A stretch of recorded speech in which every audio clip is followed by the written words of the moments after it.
各位弟兄姊妹午安，多謝大家今日出席呢一個講座啦。咁咧 AI 我記得唔知10幾20年前我睇過一套電影叫做 AI 嘅嚇，咁嗰陣時覺得咧好遠啊，呢啲嘢即係即係叫咩科幻小説嚇。咁咧唔好講係近幾年啦，我諗都係呢一年開始咧，好似越嚟越近。咁咧都估唔到啦，好快原來自己都用緊啊！咁我想問下咧，中間有幾多個弟兄姊妹咧係有用任何形式用過或者用緊 AI 嘅？舉手睇下好唔好啊？哇，好差唔多咧，即係大半都用緊啊，用過㗎啦。咁咧就今日咧，我哋好開心啦，因為我諗大家都好多疑問嘅嚇，佢咧越嚟越犀利嚇，做到嘅嘢越嚟越多。咁咧，同埋咧，佢又好貼心嘅喎，總係咧好啱，即係講啲好啱你聽嘅説話嘅。咁啊，我唔知你用嚟做咩啦，可能改下英文啊，揾下資料啊。有冇人開始已經同 AI 做朋友啊？有冇啊？有冇 AI 係你嘅代禱夥伴啊？有冇 AI 係你嘅牧者啊？嗱，咁咧即係都唔係天方夜譚，我相信一陣間阿廖牧師可能都會喺呢方面咧幫我哋講下而家嘅趨勢啦。咁我諗弟兄姊妹咧今日大熱天時星期日下晝都翻嚟聽咧，可能都同我有個即係同樣相同嘅感覺咧，就係喂好埋身喎即係對我哋嘅生活咧，好似全面都會佔有喎。咁除咗話小心嗰啲 AI 騙案啦，係嘛？即係個電話打嚟可能係冒認你個孫啊、你老公啊，叫你過錢啊，咁嗰啲大家都識啦，係嘛？警訊都有教。咁但係喺屬靈上面嘅應用係點樣呢？我哋應該係敬而遠之啊，還是係擁抱佢啊，定係點樣呢？我相信呢，今日希望大家帶住好多問題嚟嘅時候呢，一陣間廖牧師嘅分享咧都可以俾到我哋一啲嘅啟示啦，同埋咧可以繼續利用我哋思考嘅。咁咧簡單介紹廖牧師啦，大家都睇到啦嚇。咁佢有一個 Ignite 延續事工嘅 AI 課程導師啦，或者可以請佢講少少呢一個嘅事工係點樣嘅性質啦。同埋咧都我哋鄰居嚟嘅，隔離孫中堂咧都係廖牧師咧服侍嘅一個嘅場所啦嚇。咁好高興今日廖牧師喺我中間。喺咧我交時間俾廖牧師之前咧，我哋一齊低頭做個祈禱好嗎？真係恩主，我哋為到你自己嘅智慧充滿全地，我哋獻上感恩。你咧又俾我哋按住你嘅形象所做嘅人類咧，有呢個文化上嘅使命，我哋要管理大地。願意咧，我哋嘅生命，我哋手所作嘅一切，能夠彰顯你自己嘅榮美，因為你咧將你自己嘅形象咧喺我哋身上邊嚟到彰顯。仲有今天喺呢個世代裏邊，我哋見到科技嘅發展都係一日千里，仲有帶嚟好多喺侍奉上面、事工上面嘅可能。但係我哋亦都感覺到咧，有一啲嘅位咧，我哋真係要小心提防。最特別，我哋思想到，無論喺教會還是我哋自己個人靈修上邊，我哋應該點樣利用 AI， 或者點樣防備 AI， 以至咧我哋能夠保持一個清醒嘅靈，繼續喺呢個世代裏邊咧能夠辨別真理，亦都能夠小心咧係讓科技咧成為我哋嘅工具，而唔係成為我哋嘅主人。仲有今天下午好感恩，我哋見到有一班弟兄姊妹帶住一個飢渴嘅心嚟到中間。心裏邊咧好多嘅疑問，或者有好多嘅掛慮，最願意我哋嚟到你跟前嘅時候，求主你俾廖牧師有聰明智慧，有從你而嚟嘅靈，去幫助我哋喺呢一度能夠一齊嘅分享，一齊嘅學習辨識。願意咧我哋能夠喺聖經嘅真理上邊咧，更加懂得點樣去從你嘅眼光，從你嘅話語嘅教導裏邊去看待呢啲科技，特別係用喺我哋點樣去栽培自己嘅靈命，點樣去幫助弟兄姊妹，點樣去牧養教會。主啊，呢啲嘅事情都係屬於你自己嘅國度嘅，願意你自己親自嘅看顧，保守我哋今天下午呢個短短嘅時間，呢個寶貴嘅分享，讓我哋各人都能夠得着豐盛嘅收穫，讓我哋咧用喺我哋嘅侍奉上邊，亦都用喺我哋自己靈命嘅裝備上邊。多謝你聽我哋祈禱，懇求你與我哋同在，祈禱感恩，奉主耶穌嘅名字祈求，阿門。好，咁我將以下時間咧交俾廖牧師。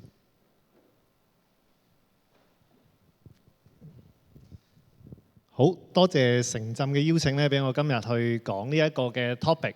咁啊，呢一個嘅 topic 啦，咁其實都好開心啦，大家都願意嚟聽啦嚇。咁其實呢一個 AI 嘅工具咧，咁啊即係咁新嚇，即係其實只係好短嘅時間，咁但係已經喺全世界都用緊啦嚇。咁啊，其實呢一樣嘢咁新嘅時候咧，有時都未得閒去諗佢點樣嘅時候咧，個 AI 嘅工具咧已經變咗啦嚇。咁啊變咗嘅時候咧，咁已經我哋即係唔係好嚟得到反思啊嚇。咁其實咧呢一個嘅即係topic 啦嚇，咁其實係更加需要我哋去反思啦嚇，因為呢一個工具用得好咁啊可以幫到你嚇，但係用得唔好嘅時候咧，可能唔單止係即係幫唔到你啊，可能害咗你添嚇。咁啊，所以呢個咧都係俾我哋咧即係點樣去學識嚇，即係點樣去理解個工具嚇，都希望咧我哋喺我哋嘅屬靈嘅追求上面啦嚇，即係成為我哋嘅助力，唔係成為我哋嘅阻力啦。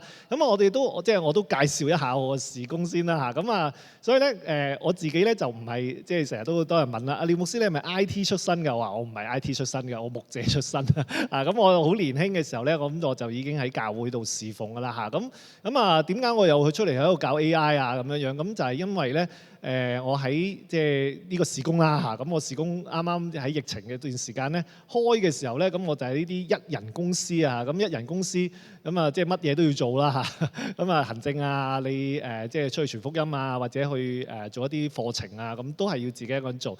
咁啊，當年咧啱啱咧就佢就出咗 AI 啦嚇。咁啊啱啱即係嗰年咧就ChatGPT 誕生咗啦嚇，咁樣樣。咁我就即係開始就用啦嚇。咁22年嘅時候咧，咁我就開始接觸即係 AI。咁啊，所以叫接觸得多咧，咁啊接觸咗啊，即係都幾年啦嚇。咁呢幾年咧，其實有好多嘅反思啦嚇，自己有好多即係教班啦嚇。咁啊，亦都好多嘅人問我問題，咁我都要去諗噶嘛嚇。咁即係累積咗即係一啲嘅分享同一啲嘅心得啦。咁都希望大家咧可以唔使即係行我一啲冤枉路，或者行咗啲錯嘅路嚇咁樣樣。咁都希望咧大家用嘅時候咧就可以避開一啲嘅陷阱嚇。咁啊可以咧即係你喺個靈命嘅追求上面啦嚇，即係點樣去用呢個工具用得更好啦嚇。咁我成日都有個即係感覺嘅嚇，即係個感覺咧就係咧即係聖經咁講噶嘛嚇，因為現今嘅世代邪惡啊嘛。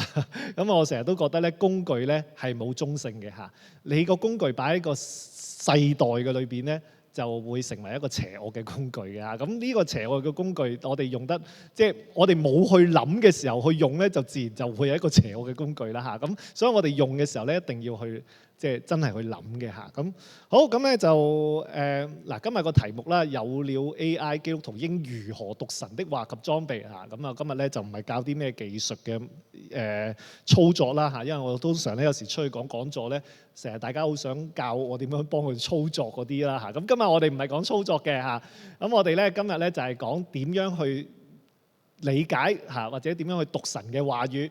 嗱咁咧邀請我嘅魏傳道咧，佢就即係問我一個問題啊。咁啊 AI 嘅時代，咁信徒仲使唔使打開本聖經啊？咁樣樣咁我咧都喺呢個引言嗰度咧都去處理一下啦嚇。咁你覺得 AI 時代信徒仲需唔需要打開本聖經咧？要係你直接問 AI 咪得咯？仲使唔使打開啊？嗱呢個咧，你發覺咧都你有好多時咧，你打開本聖經都想揾答案噶嘛。咁而家你可能你打開個 AI 就已經有個答案啦嘛嚇。咁呢條問題咧都值得真係去反思嘅。當即係 AI 嘅時代，咁信徒仲需唔需要打開本聖經咧嚇？咁啊確實咧 AI 嘅時代咧係帶嚟咗一啲嘅即係變化嘅嚇。特別喺教育上面咧係一個即係出現一個好激烈嘅變化嘅嚇。嗰個嘅變化咧就係你發覺咧。記性咧其實就唔係咁需要嘅喎嚇，而即係喺個 AI 嘅時代改變咗之後咧，你發覺記性可能我哋以前讀書填鴨式嘅教育咧，你發覺記性係教育裏面咧最重要嘅嘢嚟㗎嘛。咁但係而家你發覺你咩嘢佢都會幫你記晒啦嚇。即係我仲有一個好簡單嘅例子，大家呢10年嚇你識嘅朋友入邊，即係啱啱識嗰啲啦，你記唔記得佢嘅電話號碼？你唔記得啦係嘛？嗱，30年前嗰啲嘅朋友嘅電話號碼你記唔記得啊？我記得啊，我幼稚園嘅朋友我都記得啊，即係呢個係好神奇嘅。個神奇嘅地方係咩咧？因為個工具改變咗，以前我哋要靠電話簿，跟住就喺度撥，跟住之後先至會打得通個電話嘛。而家你唔使噶嘛 ，call 個人名出嚟啊，而家唔使添啊 ，Siri 幫我打俾邊個咁啊，已經咧即係直頭佢 call 咗嗰個人出嚟啦。咁做咩要記電話號碼咧？嗱，咁所以咧就發覺咧，我哋嗰個嘅學習嘅方式咧，其實係唔同咗嘅，已經咧唔係再咁要靠嗰個嘅記性嚇，反而咧我哋即係而家咧係好靠嗰個一個叫審視嘅能力。我哋而家更加要即係喺 AI 嘅時代，好需要判斷嘅能力，好需要咧即係究竟嗰個批判嘅能力啦、創意啦嚇。咁呢啲咧係一個 AI 時代需要嘅嘢。但係呢個需要嘅嘢咧，喺我哋過去咧從來嚇冇人去培育過我哋嘅啊。咁啊，你自然有咁啊，梗係感恩啦。咁但係喺嗰個嘅訓練嘅裏邊咧，我哋冇呢一個嘅訓練。咁所以呢個咧應間都會去到探討啦嚇。咁啊嗱，所以呢個咧即係其實即係。我哋咧就即係頭先講啦，即係仲使唔使讀聖經咧嚇？咁你就係發現啦嚇，可能你有啲朋友已經係出現呢啲嘅情況啦。譬如想知道經文重點，問 AI 咯嚇；想要個靈修反思，問 AI 咯嚇。咁啊 AI 已經整好晒啦，咁我仲使唔使讀咧嚇？咁頭先有啲弟兄姊妹好好嘅，咁就係話而家仲使唔使讀聖經啊？梗係要啦嚇，梗係即係如果唔係咧，放過我出唔到門口啊，唔使讀聖經啊，即係就大件事啊。咁梗係要啦。咁要嘅，咁我哋又知道，但係我哋頭先嗰啲嘅問題咧，亦都係好實際嘅喎。即係 AI 都知道個答案啦，咁我做咩要睇咧嚇？即係要睇嘅係即係好似係即係牧者叫我咁做咯，或者係一種即係叫我好似覺得唔屬靈嘅咁唔得。即係你有啲係咁，但係喺個理性嘅層面上面，咁我哋點樣去對理解咧嚇？咁啊，我自己咧理解咧就係佢做嘅嘢係唔同嘅嚇。AI 係幫你咧處理資料嚇，但係神嘅説話咧唔係淨係資料啊，神嘅説話咧係即係處理你嘅生命嘅，係一個生命嘅問題嚟嘅。咁所以咧，我哋咧即係資料，即係要還資料嗰部分啦嚇。咁你更新你生命嗰部分咧，其實你係需要去打開本聖經。咁究竟打開本聖經，你睇啲咩嘢咧嚇？咁好啦，咁啊嗱，聖經啦，即係呢度都講翻啲聖經基礎嘅嘢啦嚇。咁其實聖經即係唔係淨係資料嚟噶嘛嚇，唔係聖經都係令你即係增長知識嚇。咁聖經其實我哋嘅定位係即係喺提摩太後書嗰度講嚇，聖經都是神所默示啊，即係教訓督責叫歸正啊，教導人學義都係有益嘅。嗱，咁其實個目的就係要去預備人行各樣嘅善事噶嘛嚇。所以讀聖經嘅目的咧，即係呢個一定要捉得緊嚇。讀聖經唔係為咗你多咗啲聖經知識，唔係叫你希望你對以色列古代世界咧多咗好多嘅理解嚇。其實個讀聖經嘅目的咧，係你要預備行各樣嘅善事，亦都叫行上帝嘅真理啦嚇。咁呢個係讀聖經嘅目的嚇。處理資料咧，只係咧。即係我哋即係要明白咗神嘅話語，我哋先至去到反思，先係去到應用。好啦，咁所以而家 AI 出現咗嘅時候咧，佢係有一啲嘅部分咧，我哋係可以借助 AI 嘅幫助。咁但係咧，佢亦都有好多嘅部分咧，係我哋唔可以假手於佢啦嚇咁樣樣。咁啊〜嗱，咁所以啦，即係我哋讀經咧，通常咧都即係起碼有呢即係4樣嘢啦，話就話咁，但係其實咧就主要2部分啦嚇。咁啊就係第一層啦嚇，咁理解嚇資料嗰部分咧，咁其實咧喺呢啲嘅地方咧 AI 咧係可以真係幫到你去處理嘅嚇。咁呢啲嘅地方咧，而家即係就算我自己啦嚇，我都有時咧大量嘅。即係一啲釋經書或者一啲嘅文章筆記咧，咁我都係會揾 AI 去到處理。好啦，咁但係咧處理咗資料、處理咗理解之後啦，咁其實咧唔係淨係停留咗哦，我明咗啦，我知道咗聖經點解啦，跟住收工啊。咁嗱，有時查經咧，有時我哋都會有呢啲嘅問題嘅。咁我哋你哋係用咩查經嘅方法嘅？係咪嗰啲即係咪都係 OIA 嘅？或者有冇聽過 OIA 啊？都有嘅，係啦。咁啊，我哋都係即係好傳統啦嚇。我哋都係有啲叫 OIA 嘅查經啦嚇。咁啊 OIA 即係嗱有啲唔知咁我講一講啦。O 咧就係觀察嚇，跟住咧就係喺嗰段經文咧，你睇到乜嚇，跟住你就即係去慢慢從一個客觀咁樣去將一啲聖經嘅資料做好咗個歸納先。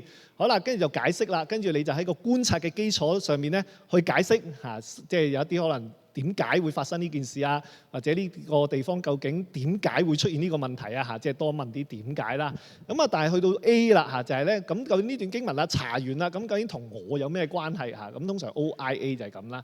咁我喺過去嘅即係牧養嘅時間咧，我哋就發現咧就係、好多時 OIA 咧用咗大量嘅時間咧，都喺個 O 同個 I 嗰度啦。跟住之後咧2個鐘之後啦，哎呀，牧師冇時間啦，要趕住去食飯啦，跟住或者個團契要完啦。A 嗰部分，好啦，就我哋冇時間啦，就唔好 A 住啦，即係或者唔好諗應用嗰部分啦，祈禱咁我哋咧就完啦。咁所以呢我哋個問題咧就係好多時咧，我哋就以為嚇研經嘅部分咧就係或者翻嚟小組查經啦嚇，咁就係喺個 O 同個 I 嘅上邊嘅啫嚇。A 其實咧就呢啲唔一定要去發生嘅咁，但係我自己帶查經，我同啲組長去預備查經嘅時候咧，我話 A 先係成個嘅查經嘅目的嚟嘅。O 同 I 可以冇時間做，但係 A 一定要預足時間去到做下咁樣樣啦。咁所以咧，其實咧我哋讀聖經或者我哋研經咧，其實資料同理解咧。其實咧呢一個咧係一個淺層嘅部分嚟嘅嚇，或者我哋一個叫基礎嘅部分。咁我哋喺呢個基礎上面咧，其實我哋就係去點樣去反思，或者去即係叫去反省翻自己嘅生命，以至我哋最後咧係去到順服嚇，即係以此去遵行真理咁樣啦。咁所以呢一個嘅部分啦，你明白嚇，其實 AI 幫唔到你噶嘛嚇，咁最多 AI 幫你諗一啲應用嘅方式嚇，但係咧最後都要你去應用噶嘛嚇。咁啊，所以呢個咧就即係我哋要定位上面啦，我哋要明白讀經嘅定位唔係去吸收知識嗱。咁我知道咧有一啲嘅弟兄姊妹咧好中意咧去上課程嘅，咁上嗰啲課程咧好學術啊，好犀利㗎，咁即係有時我哋就會停留咗，就係喺個聖經嘅知識上面。有多時叫佢帶查經，佢就話：我聖經唔熟㗎，我唔知㗎，乜都唔識㗎咁樣，咁啊最好都係交俾牧者做啦。咁所以有時咧，我哋有時會以為嚇，即係一個查經叻或者一個讀經叻嚇，就係佢對嗰個聖經嘅知識嚇，即係佢個最豐富、最好記性嚇，咁嗰個咧就係一個即係理想嘅人物啦嚇。咁但係其實唔係嘅嚇，其實最理想嘅讀經咧係佢生命裏面咧活唔活出聖經嗰個嘅價值觀啊，呢一樣咧係最重要嘅。好。嗱咁啊，但係即係嗱，咁我哋有咗呢個基礎之後啦嚇，咁我哋頭先咧都去講噶嘛。咁而家啦，我哋進入一個新嘅 AI 時代啦嚇，咁我哋呢一種嘅方式當然一定有嗰個嘅變化啦嚇。咁但係呢個嘅變化，咁我哋咧都即係喺更新之前啦，我哋都要諗下啊，究竟過去即係我哋更新一定係有啲原因，點解我哋需要去更新，或者點解我哋過去有啲咩嘅嘢唔好嚇，以致我哋進入一個新嘅世界啦嚇。咁好似譬如頭先我用電話號碼去比喻咁樣，咁大家點解而家將啲電話入晒落本簿，即係唔係入晒落去手機嗰度啫？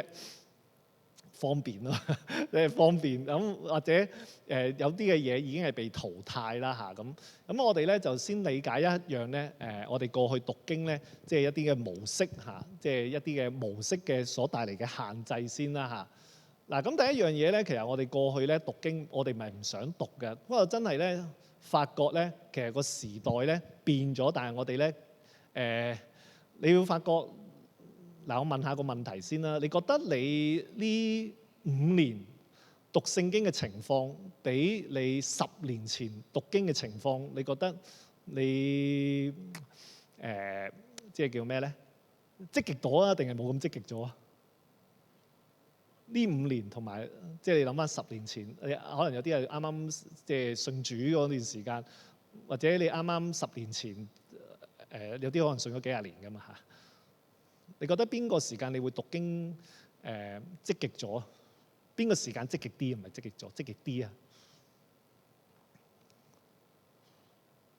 嗱，我發現咧係咧以前咧你讀經咧係積極啲嘅，而家咧好多時咧你即係好忙噶嘛。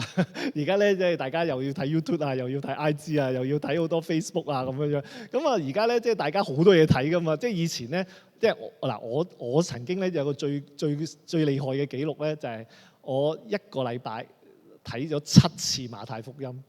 即係一個禮拜裏邊睇出7次。我即係我都未發生過啦，即係你而家好多嘢睇啊嘛，邊度仲可以慢慢即係睇聖經啊咁啊嗱你而家咧係好多嘢咧嘥 check 咗你嘅好多嘢咧係令你咧好容易分心嘅。咁以前咧你都會比較即係擺好多時間去讀聖經，而家咧你可能咧你已經係你可能睇兩下聖經咧，你就撳個即係睇本釋經書啦嚇，即係你就變咗係睇釋經書，唔係睇聖經啦嚇咁或者睇參考書啦嚇，咁總之你就話唔係睇緊本聖經啦。咁啊嗱呢個第一個限制啦。咁啊嗱講完道咧，亦都係有啲咁樣嘅。有時可能你聽完一篇道啦，跟住就話下個禮拜咁啦。不過呢個都歷史悠久啦。咁有好多道要聽噶嘛嚇，即係而家又有講緊已經培靈大會啦，又有道聽啦。你聽完之後唔夠喉啊，聽埋去嗰個即係全葵嘅嗰邊嘅培靈會咁啊，再唔夠喉嘅報多個神學院嘅課程去聽下。你而家發覺咧係好多嘅資訊咧係喺你嘅身邊，你係可以隨手可得，甚至你唔夠喉可以睇埋 YouTube 添。咁但係咧好多嘢即係出現咗之後咧，佢有時令你係更加唔記得啦。即係即係呢個係一個現況啦，就係。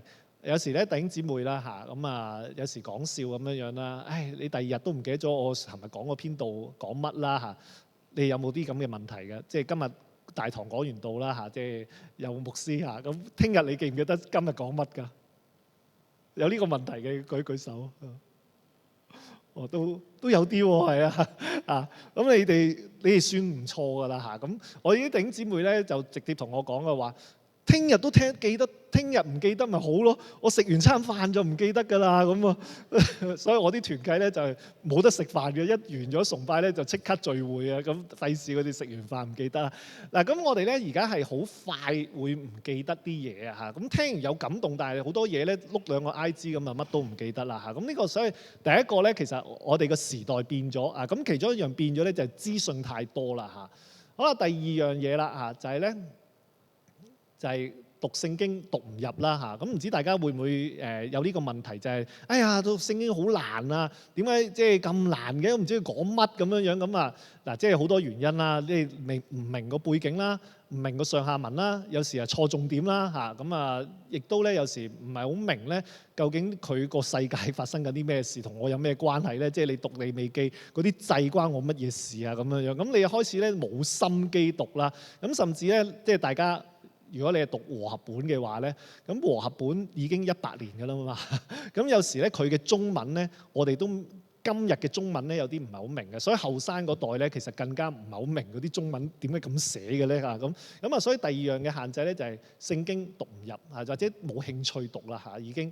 咁另外咧就缺少一個即時嘅回應啦嚇。咁有時咧可能我哋都會問問題嘅。咁我自己初信嘅時候咧，都有好多嘅問題咧，就即係去諗啦嚇。咁諗完之後咧，有個好處嘅就係有時食飯咧，咁都會講翻下個頭先嗰篇道啊，即係有啲唔明嘅地方啊，咁再去到問，或者我有啲嘅諗法嚇，究竟即係點樣樣？咁但係而家咧就發覺少咗呢啲時間啦嚇，咁大家即係食飯咧，因為忍咗2個鐘頭崇拜㗎啦嘛，咁已經咧大家即刻攞部手機出嚟咧，唔得閒啊食飯都係對住部手機度碌，咁你好少去同人哋去交流，咁但係你偶然真係有啲問題想問，或者你有啲嘅回應想去講嘅時候咧，咁其實咧未必有人去即時回應你，或者未必有人真係去答你嘅時候，咁就冇啦，咁你跟住之後第二日咧就覺得哎呀冇咗嗰個感動，唔問啦，算啦，咁由得佢啦，咁就唔明啊繼續唔明啦，咁呢個嘅問題啦嚇，咁所以就係限制第三嘅就係缺少一個即時嘅回應啦。好啦，咁另外第4啦嚇，咁呢一個咧就係你知道咗，但係唔知點實踐啦。咁但係即係我作為一個講員，咁我都明嘅，即係你大堂講道。我冇理由淨係針對你嘅處境㗎嘛嚇，咁我一定講嗰啲嘅處境咧係比較 general 啲嘅，咁但係可能你面對緊嘅處境係你比較獨特嘅啊，你嘅獨特，你面對緊你嘅職場，你面對緊你嘅家庭，面對緊你嘅婚姻，可能係你嗰個嘅困難嘅位嘅，咁但係個講員唔會話即係好似1對1咁樣去處理你個處境咁樣，咁有時咧你就聯想唔到究竟嗰個應用嘅上邊。咁樣，咁所以呢個咧都係個限制個第4啦嚇。咁我即係有時咧啲家庭即係嗰啲嚟母親節主日啊、家庭主日啊嗰啲咁樣，咁我自己冇小朋友嘅，咁有時我講完咧成場就係講啲湊小朋友嗰啲嘅問題，咁我即係你就會發覺啊，我連結唔到嘅時候咧，我就即係我入唔到心咯，即係變咗我又唔知點實踐啦咁樣樣。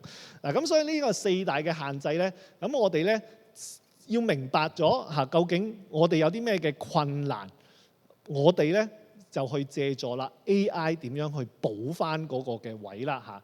因為呢個4樣嘅嘢咧，有唔少嘅咧都係咧係呢個時代裏面去到，即係或者今日嘅世界啦嚇，即係會出現啦嚇。即係以前個世界比較簡單啲，而家每個人都好複雜嘅個背景嚇。即係以前嘅背景可能即係相對簡單啲，而家即係工作嘅工種都多啦嚇。咁啊，所以而家即係頭先講4個嘅嘢啦，都係時代帶嚟嘅一種新嘅問題嚇。咁但係我哋嘅讀經嘅方法咧，可能咧都仲係用緊咧，即係幾廿年前嗰種嘅讀經嘅方法，咁自然就梗係唔係好對應得到我哋嘅需要啦嚇。咁所以新一代嚇更加即係辛苦啦嚇。咁好啦，咁所以我哋啦即係知道咗四大困難之後咧，咁我哋咧就要去認識 AI，咁究竟佢點樣去做一個補位嘅工作咧嚇。咁呢一個咧第一樣嘢咧就係佢AI 咧係一個擅長去整理嘅工具嚟嘅嚇。咁佢好識咧將一啲好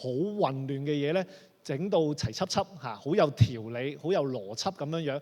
咁所以咧，佢可以咧幫你去梳理咧一啲你經文嘅脈絡啊、經文嘅一啲即係一啲邏輯啊咁樣樣啦。咁佢第一樣嘢佢可以做到一個整理啦。咁第二啦嚇追問啦，咁你可以咧繼續去問佢問題，隨時問佢問題。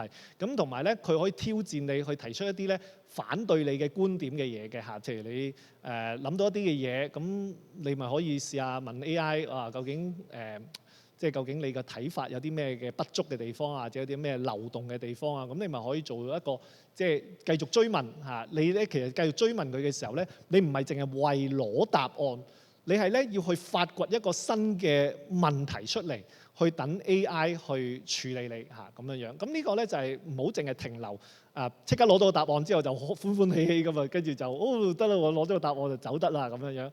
好啦，第三樣嘢啦就陪練啦嚇，咁就係其實咧頭先都係有啲重複啦，就係即係其實佢247咁樣樣去可以即係你即係頭先講噶嘛，你有時有啲問題想問，但係你 miss 咗嗰個最想問嘅時間咧，你就算啦咁樣樣。咁而家咧就係你好想問嗰個時間咧，咁你咪即刻問 AI 咯。咁你咪會即刻去即係人啊都係咁噶啦。你好有好奇心嗰段時間咧，你問咗咧，咁你就會繼續想追落去。咁啊人嘅係有求知慾噶嘛。好啦，咁呢個咧就係佢陪練，可以幫你咧再從一個多元嘅角度咧去到做一個嘅比較啦嚇。好啦，咁另外啦延伸啦嚇，咁頭先我哋都講咧 AI 即係或者我哋現今啦，我哋好難連結到個處境嘅。咁你咪可以試下，譬如話喺呢段嘅教導入邊咧，咁其實我喺生活上面有咩關係咧？咁樣樣，即係你唔係問個經文嘅答案喎，你係結連翻自己嗰個嘅處境嚇，究竟我可以點樣回應呢段嘅經文咧？或者我點樣去即係去實踐呢一段經文咧嚇？咁呢個咧都係4個可以幫你補位嘅地方啦嚇。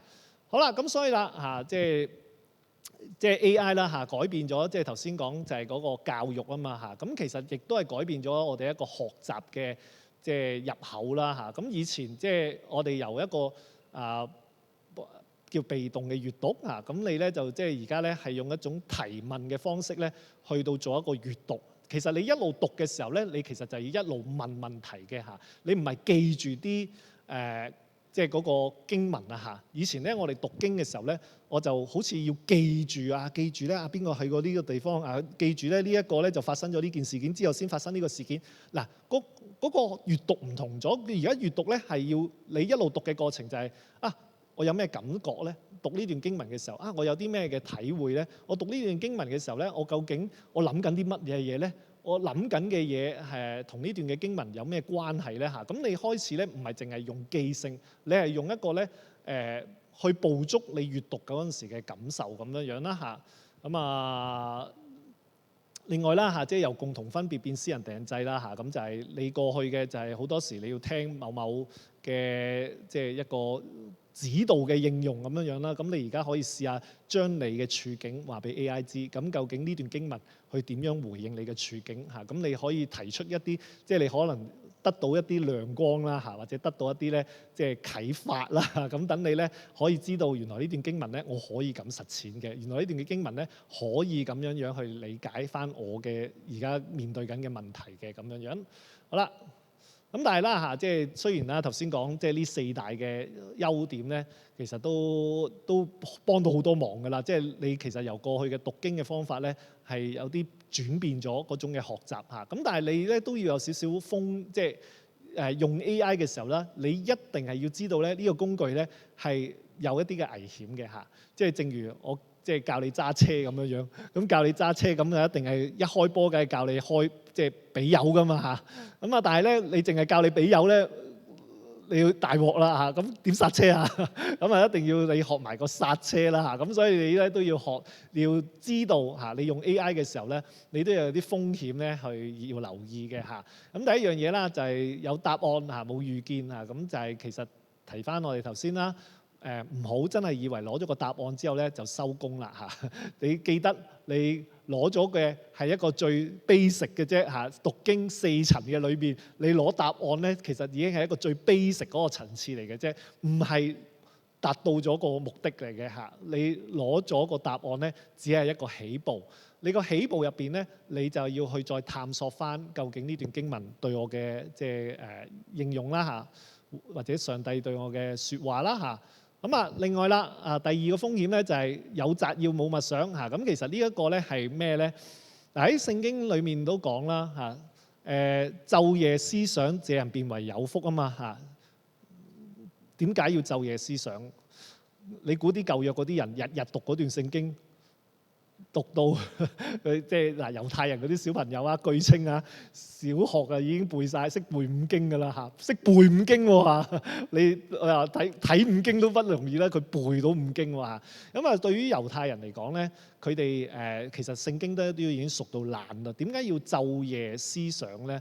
晝夜思想嘅就係你個係不停咁幫你咧去反思啊，一定去用你個腦去諗啊，諗點樣個經文去演繹緊自己嘅人生，點樣去對上帝對你去説話，去捕捉翻上帝對你説話嘅時間。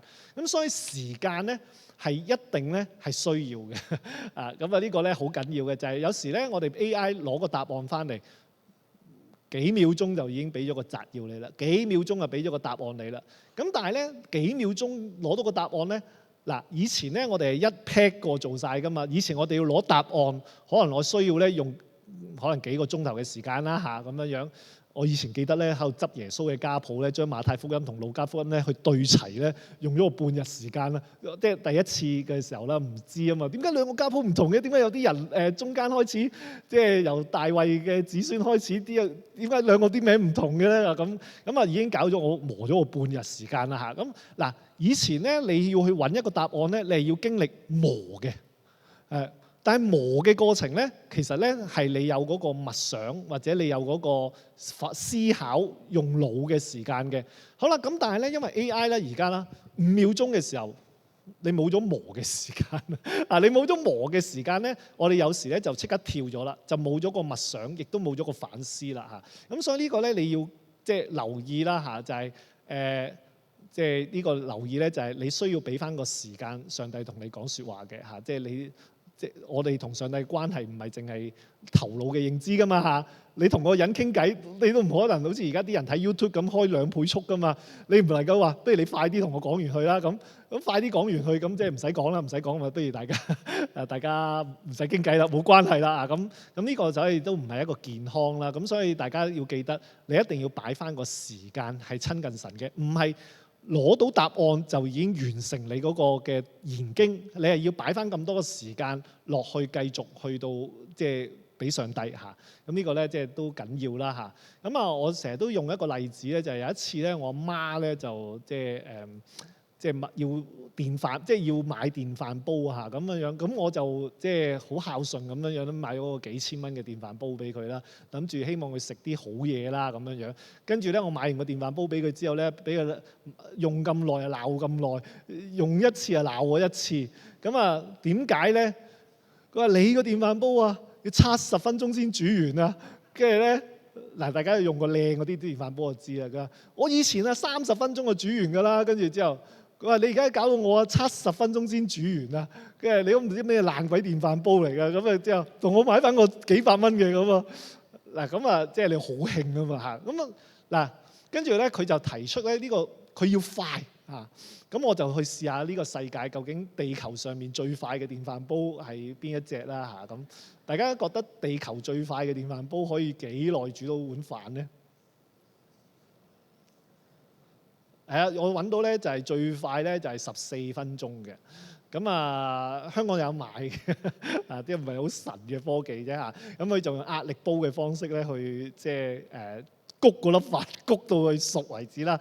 跟住我話嚇，今日嘅科技都係14分鐘咋，我諗住5分鐘都得啦，係嘛？即係嗱冇嘅嚇，即係始終咧14分鐘咧暫時係佢極限啦嚇。咁我就去明白啦，其實咧一個生命嘅成長咧，其實係要食時間啦嚇。你快極嘅，即係頭先嗰粒飯嘅，你快極嘅都要14分鐘先煮得熟嘅。咁同樣咧，其實我哋唔好即係搞錯咗一樣嘢，我哋唔係機器，我哋人類，我哋人類生命嘅係需要時間。所以你用 AI 嘅時候咧，你唔係去快攞到個答案，咁就叫好犀利啦嚇咁樣樣。咁你而係咧係要留翻個時間，你係俾自己生命去成長嘅嚇咁樣樣。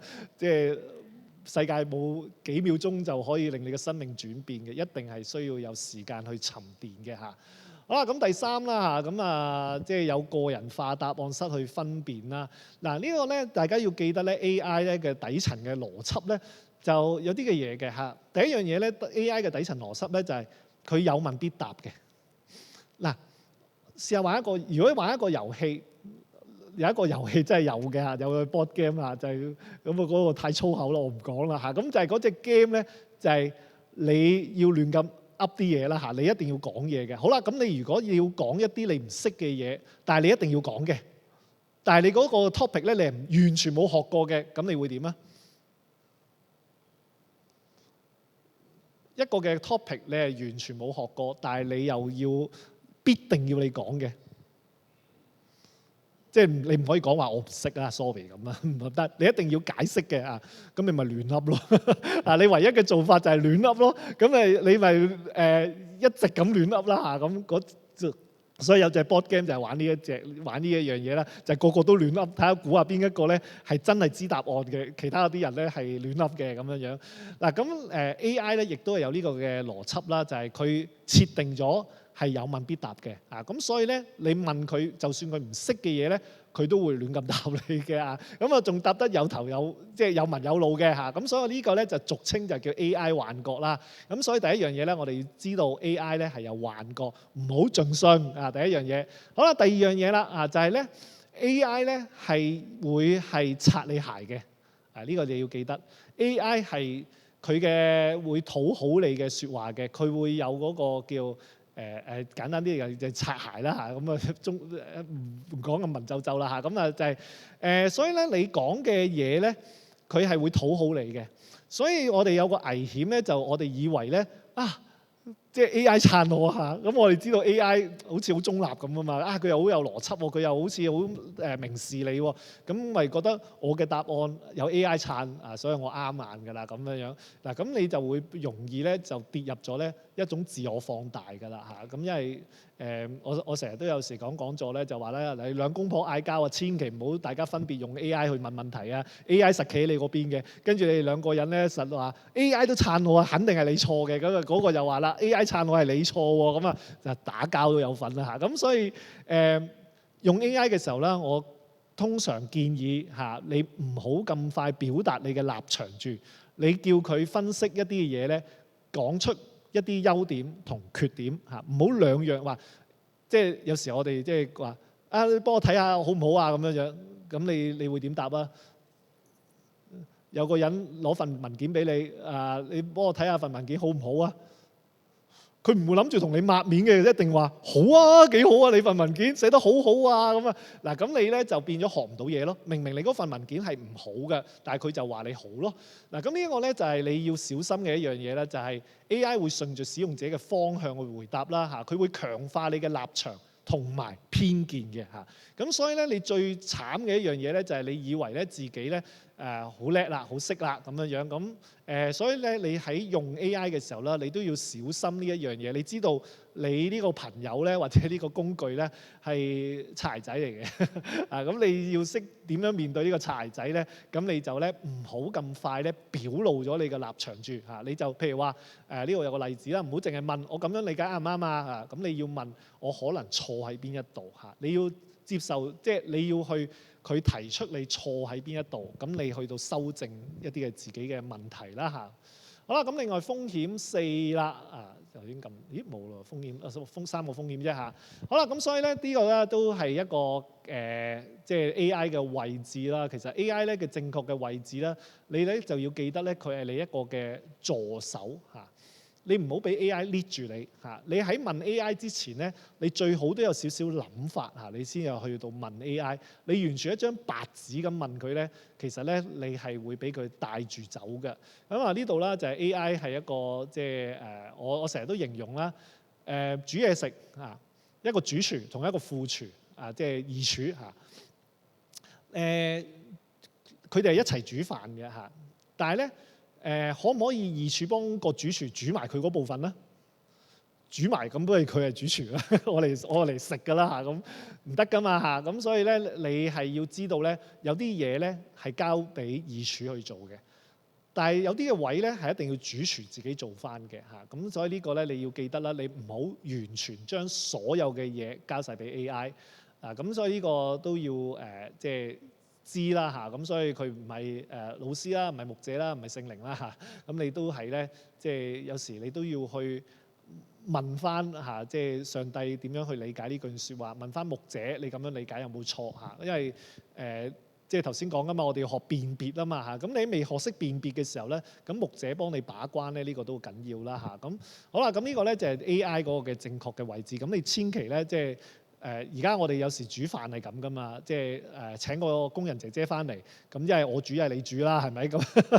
即係有時就係咁樣樣啦。我哋唔係好識同合作㗎嚇，咁合作，但係而家 AI 時代咧就係你要去識同個工人去合作啦，合作去做一樣嘢。你唔係話不如你做，因為我做啦咁樣樣，我唔做，即係我做嘅，咁就使乜請你翻嚟啊？咁呢個即係我哋好多時係咁嘅諗法。咁但係而家咧係我哋都講係好多係人機合作咁樣樣去到做啦嚇。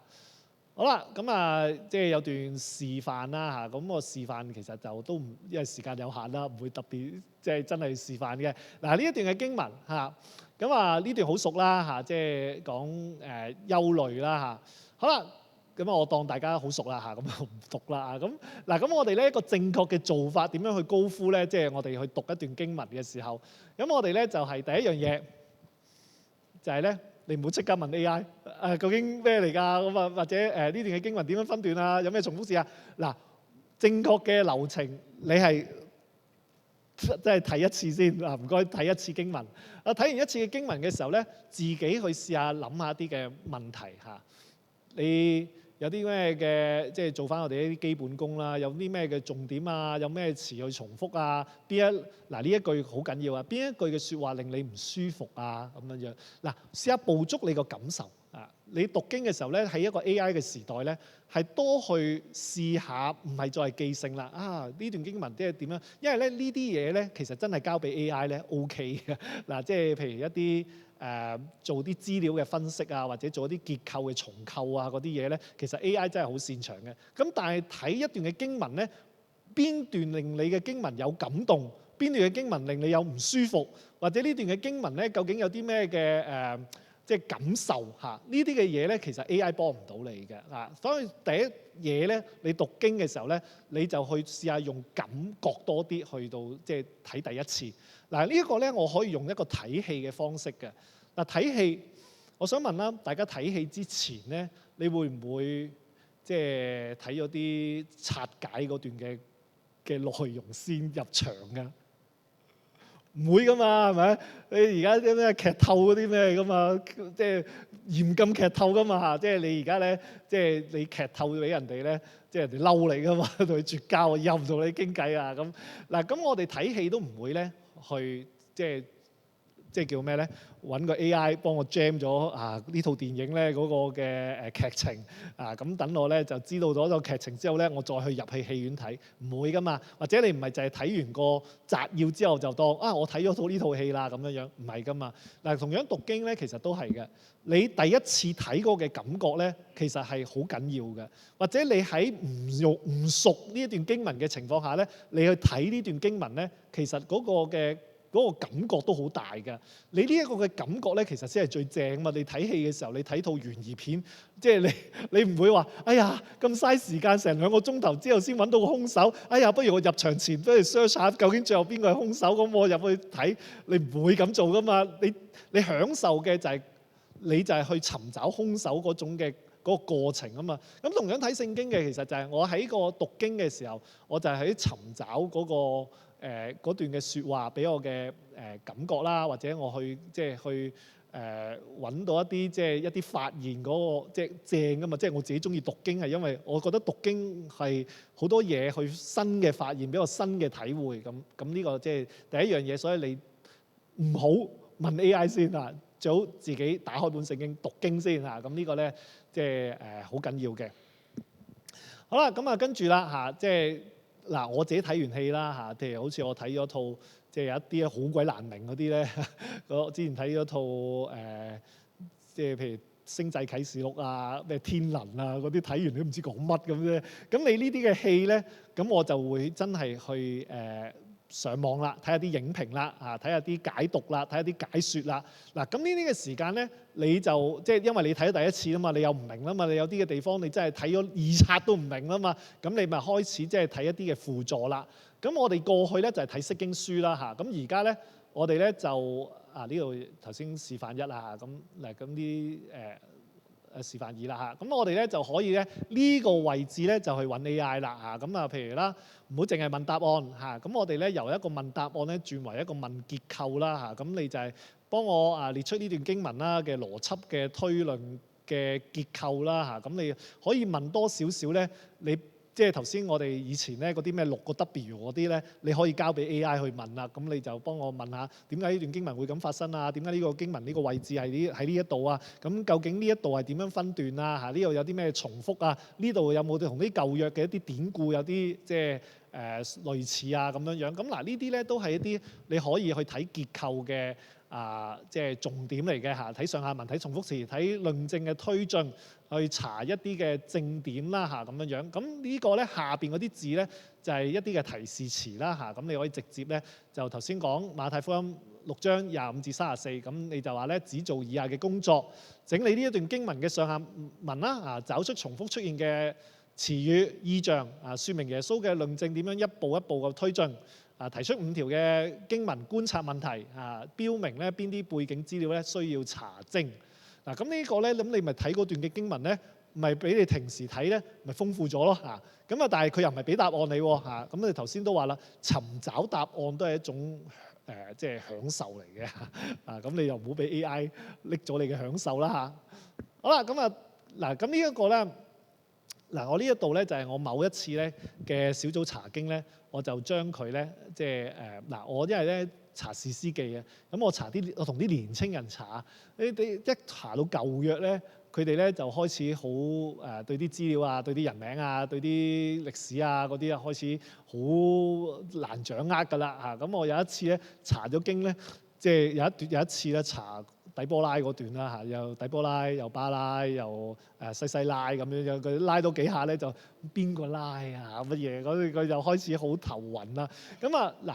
AI 咧就我而家有時查經啦，即係為咗呢啲好複雜嘅資料咧，咁你其實咧就可以整理咗咧一個圖俾佢哋睇即係譬如呢一度咧就係士師記嗰個即係重重複複個循環啦。咁我即係教士師記嘅時候講士師記嘅時候啦，咁我就先話俾佢知呢個咧係即係有一個咁嘅結構嘅，咁等佢咧可以即係唔使棘住咗喺嗰個啲嘅資料嘅上面咁樣樣。我哋頭先講啊嘛，查經其實最重要嘅就係嗰個應用實踐啊嘛嚇。好啦，咁另外啦，做心智圖呢啲咧都係好方便啦。你揾 AI 幫你做心智圖，咁你咪可以將啲亂糟糟嘅嘢，咁你咪整到好有條理咁樣樣，咁就幫助自己去到閱讀啦。咁呢啲都係一種輔助，你可以頭先講你自己睇完段經文之後，你真係可以揾 AI 咧幫你整理一啲嘅資料啦嚇。好啦，咁第三啦嚇就開始咧，即係第三個步驟啦嚇。咁我哋咧就係揾 AI 啦，就結連翻你個處境啦嚇。咁你結連翻個處境就係頭先講啊嘛。我哋有時讀聖經啊，讀完之後我知道咗，哇！有啲咧係對以色列嘅世界咧好熟悉㗎，唔夠喉仲要去埋聖地咁樣樣，即係佢簡直係專家啦嚇，對舊約嘅世界。但係佢對自己現實生活咧就唔係好理解嘅嚇，即係有時佢對自己嘅職場、對自己家庭、對自己婚姻，其實佢而家發生緊啲咩事咧，可能佢唔係好清楚，但係佢對古代嘅世界咧好清楚啊。咁嗱呢一個咧，我哋就可以揾 AI 幫我哋將即係頭先讀嗰段嘅經文，去點樣去連結翻我哋而家所面對嘅處境嗱，咁亦都係啦，即係呢個啦就有個提示詞啦嚇，咁你可以試下參考下啦，譬如話分別從以下三個處境啦去閱讀馬太福音6章25至34啦嚇，咁你嗰三個處境，第一個面對收入不穩嘅基層家庭，面對工作績效壓力嘅職場信徒，面對子女前途焦慮嘅家長嚇，咁請指出咧。每個處境點樣容易誤讀咗呢段經文？經文咧可以帶嚟啲咩嘅安慰？經文咧帶嚟一啲咩嘅挑戰嚇？咁你咪可以即係去思考翻。所以我成日都講咧，未來咧即係嗰啲查經嘅書咧，其實真係可以掉得嘅。即係你而家咧好，即係嗱，我真係覺得咧查經嗰啲書咧，嗰啲處境咧係有啲過時啦，絕大嘅一啲經典嘅查經書，即係你其實嗰啲咧都唔係好連結到啲生活㗎啦。咁你而家真係揾 AI 咧幫你連結到你嘅生活咧，係反而真係仲好啲添嚇。咁另外啦，你可以甚至即係我嗱呢個都係試過用過啦嚇。咁譬如我教利未記咁樣樣，咁我都叫佢話你扮演青年嘅牧者，為教會嘅年輕人咧準備一篇聖經嘅分享。經文咧係利未記第1章嘅，請使用日常例子嚟去。即係幫助啲年輕嘅人去理解啦嚇，咁我就叫佢揾例子啦嚇，咁揾一啲例子咧，咁就容易咗啦嚇。你都知道你要講利未記第1章，你試下今日翻去同你嘅朋友或者你嘅年青嘅一代解釋下利未記第1章，哇真係唔容易喎嚇。咁你就可以咧即係用一啲比較貼近啲現在人嘅説話啦，咁去到做啦嚇。好啦。第4啦嚇，咁呢個就由信息走入翻去個生活入邊啦嚇，咁你就係要 AI 幫你咧落實你一啲具體實踐嘅方向嚇，或者禱告嘅方向，或者咧點樣去活出嚇你嗰個真理，咁呢啲都係輔助嚇，記得係嗱，咁你可以咧即係叫佢幫你拆成咧即係呢個提示詞啦嚇，咁3條即係需要思想嘅問題。一個本星期做得到嘅小行動，一個可以與小組分享嘅掙扎啊，一個咧即係禱告嘅方向。咁我哋過去咧就係咧要等1個禮拜嘅查經啊，我先至咧可以咧有翻嚟分享咁樣樣噶嘛。咁而家你可以 jam 咗啲嘅問題，去真係問下自己嚇。譬如你今日聽完篇道，咁你如果即係你有嗰篇嘅即係可能個 YouTube 啊、逐字稿啊，或者你有筆記啊咁樣樣，咁你咪可以試下叫 AI。即係幫你去將佢變成一啲反思問題，咁你咪可以自己去反思下咯嚇。咁如果你冇呢啲嘢嘅時候，你咪再睇翻一次嘅經文，睇翻個經文之後，你試下呢段嘅經文，譬如你有啲咩嘅反思係值得你去留意嘅，咁你咪可以去做咯。咁所以頭先我都個重點啦，其實資料嗰方面咧。其實 AI 真係好容易可以俾到你，但係反思嗰部分咧，其實我哋讀經係最需要嘅。咁我哋點樣可以借助 AI 將一啲嘅資料俾到我係引導我去學習，引導我去反思，引導我係去即係去實踐嗰段嘅經文啦嚇。咁所以呢個就係個移處嘅工作啦嚇。好啦，咁呢個就即係最後啦嚇。咁就係所以咧，其實你即係你有3次嘅打開啦，打開聖經，即係你第一次嚇，你要打開本聖經。第二個嘅就係你揾 AI，打開個 AI 去做一啲嘅查證或者做一啲嘅分析。第三嘅就係你最後咧，你要打開你嘅生命咧去回應啦嚇。咁呢個即係嗰個重要啦嚇。咁好啦，咁呢個即係因為咧，我哋好多時咧學 AI 咧，其實都有個危險咧，就係個坊間咧就係不停咁同你講，哇 AI 有幾咁快啊 ，AI 有咁樣咁勁啊，哇啲嘢啊，即係好似我頭先講啦，我一個禮拜做嗰啲嘢，而家一個鐘頭就做完啦咁樣樣，都係太容易咧，係強調個快，但係 sorry 啊。我哋嘅信仰咧快唔到啊！即係一粒靚嘅飯咧係要70分鐘先煮得完嘅嚇，咁所以咧你要10幾分鐘嗰啲即係嗰啲 cheap 飯咧，咁你係得嘅。咁但係我哋唔係追求一個 cheap 嘅信仰噶嘛，咁我哋都想去即係唔係快，係我哋需要係即係優質噶嘛。咁我哋希望到個信仰係純正，希望個信仰咧係堅即係堅穩有味道。